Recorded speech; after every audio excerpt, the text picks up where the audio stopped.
fear holds more people back from becoming what they could or want to be than any combination of physical problems. Greed, anger, envy, guilt. Guilt is huge today. I see it in my clientele, especially among the very young. They'll be like, well, I want to get out of this, or I want to this relationship, but if I do, he'll kill himself. And they're very bound by guilt. And I'm saying not as a negative thing to say, but so many, with everybody having to work, a lot of kids are exposed to relationships energies well before they have the maturity to be. Oh, yeah, that's happening to a lot of them. Right. And then... but, in my work, too, I tell people, I've come up with this time and time again, I call them crossroads or nexus points. Everyone has these in their life. You come to a point you could go one way or another way. You could make many different decisions. And no matter what decision you made, your life would be totally different. And you put the energy into which way you want to go. And that exactly. That's actually a better definition than mine as a devil, because what you're saying is you have the choice, but so many people are bound by their fear or anxiety. They don't make any choice at all. They stay in that situation. Yeah, they don't realize they have brought this into their life. Right. That way they can, I tell them you create your reality. And if you realize you create the things in your life, then you can make changes and you can uncreate the things you don't want. That's correct. And, the 7 deadly sins, I can't quite remember them all. I'm getting a little fading on that, but greed, anger, envy, those are huge today. As well, and another big one I get is resentment.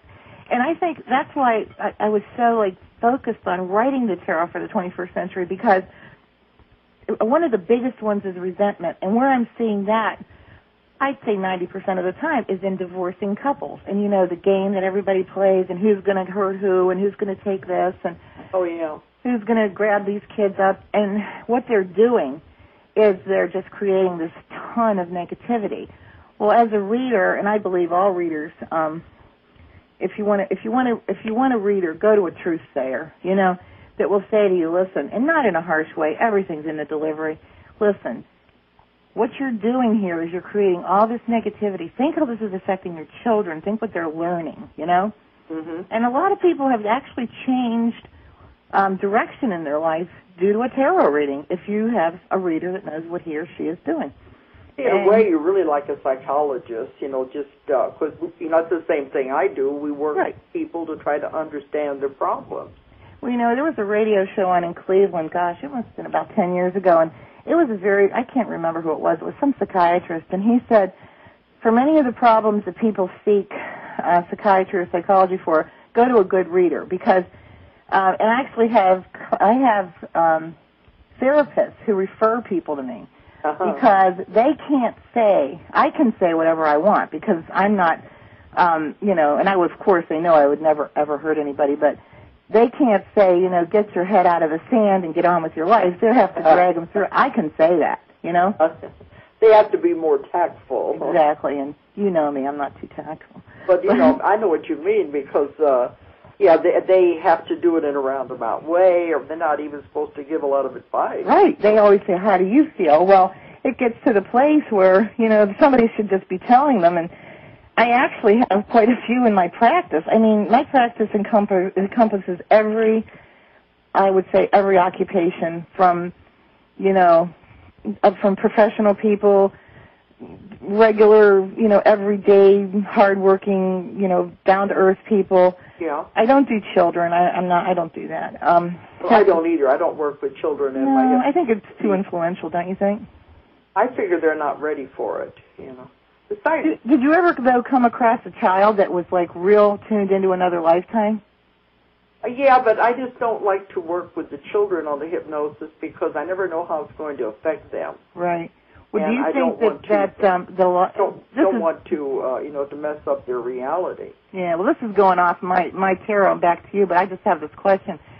Like young children, I notice a lot of my clients will tell me things like they're 3 and 4 years old and they're talking to spirits and stuff. I believe that because I've seen it. Yeah. And then when they're 6, they forget all about it. Yeah, that happens with the hypnosis too. The people would come in and talk about their children remembering things. Like they say, remember when I was the mommy and you were the little girl? Uh-huh. And a lot of them do see spirits that have passed on, and they try to tell people about them. But, yeah, by the time they get about 6 or so, then for some reason, real life, I guess you would say, kicks in, and they push it all aside. That doesn't mean it's not real. Oh, no, I agree with that. But I just wondered if you'd ever really encountered, because you're a regressionist, I encounter it all the time. People ask me that all the time, and I say, sure, why not, Yeah. But I've noticed I encourage patterns. the parents to listen to their kids and not tell them, oh, no, that you're crazy, you can't talk like that. I tell them, encourage them to listen to them, and because their children probably are really seeing these things and telling the truth. And, look how many little kids have that imaginary friend. And maybe they really do. Yeah. One of my daughters had an imaginary friend. Really? Oh, there wasn't anything wrong with that. They do outgrow it. But I'm wondering, do you think that could be from another lifetime? Because, some of them are so adamant. My kids didn't have one, but my sister's kids did. And it was like they really knew that person was there. That was like a real person. Oh, yeah, my little girl, niece used to set the table for hers and everything. Yeah. Well, with mine, it was interesting because my first daughter was the only child, and she was like about 3 or 4, and we'd be walking down the street, and she'd say, now take Julie's hand. She called the little friend Julie. Aww. And she could see her, and she could talk to her, and she wanted her to sit at the table when we're eating. And, she always said that, hold her hand, Mommy, while we cross the street. And Aww. it was very real to her. So I got to know Julie so well that when I had my second daughter, we named her Julie.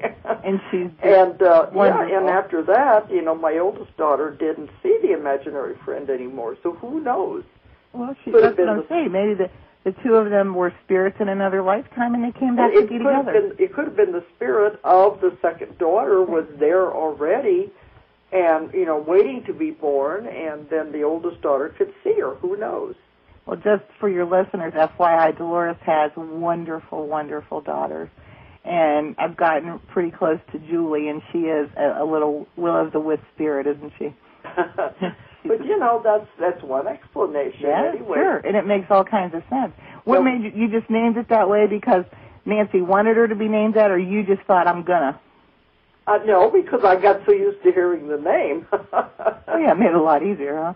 Yeah. But I had one man, lived out here in the country, and he wasn't exposed to a whole lot, and he was telling me that his daughter had an imaginary friend, and he said, I think she's crazy.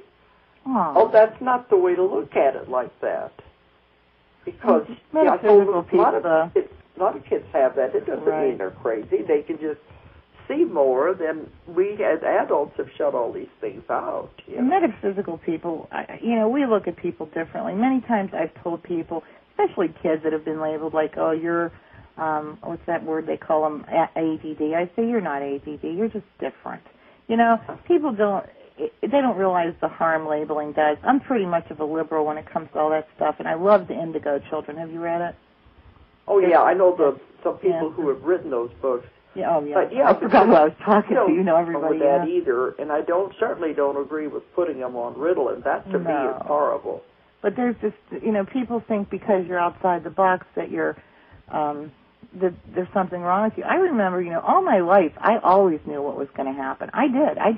I would get these feelings, and they were very distinct in my solar plexus, and I could always tell what was going to happen. And I'll never forget, because I was married very young. I was 19 when I got married. And one time when I was 25, Bob and I were we were putting up pictures on the wall or something, and I was telling him something, and he looked at me real oddly, and he says, do you think everybody's like you? And I said, yes. I didn't know, because when you grow up sheltered like we did then, you just assume everybody does the same thing as you. And only at 25 did I realize I wasn't like everybody else, that everybody couldn't see into the future. I could always see into the future. Maybe this is why it made it so easy for you to do the tarot. I believe it because, quite truthfully, I don't really need the cards. I use them because they're a wonderful illustration so that they put a barrier between myself and my client. Well, all of these things are just tools anyway. Right. And then you get all the specifics. If you read the cards, as far as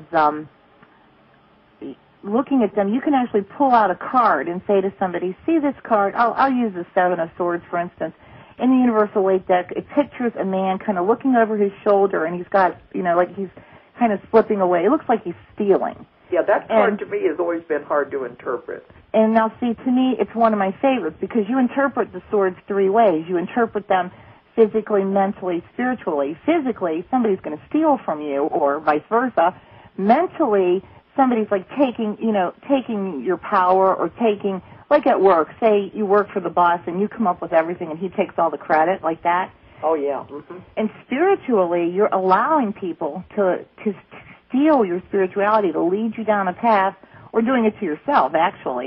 Yeah. And so there's a lot of interpretations on the sword cards. And what I can do then, if I say this person is taking away all your power, I'll pull that Seven of Swords, and especially using the Universal Weight deck, which is what we illustrated the book with, is you can see it's a theft card. I mean, it'll make sense to you.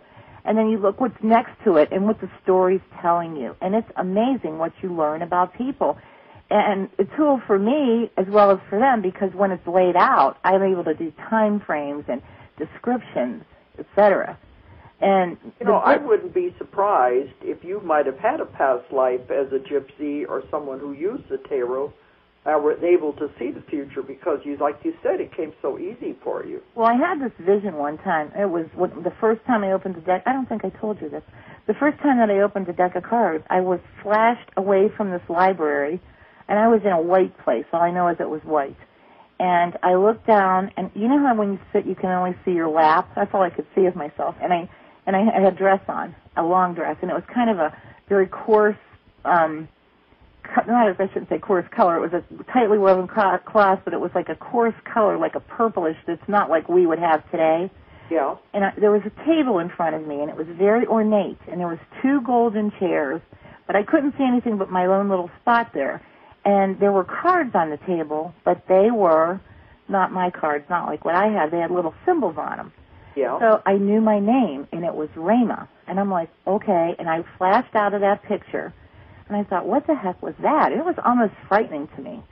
But, I went with it, being that I'm like I am. You weren't used to having those kind of experiences. Right. Well, I told you. I told you about that. I asked you about that one time when we were talking, and you said probably out of a past life. Well, interestingly, I thought, well, okay, let me see what I can find out. And I put the word Rama into a search engine. And it's an Egyptian word for compassion, but it's also a Jewish word for the spoken word of God. So I had no idea. And then, there's just a lot of things that have happened to me that have little touches of a past life.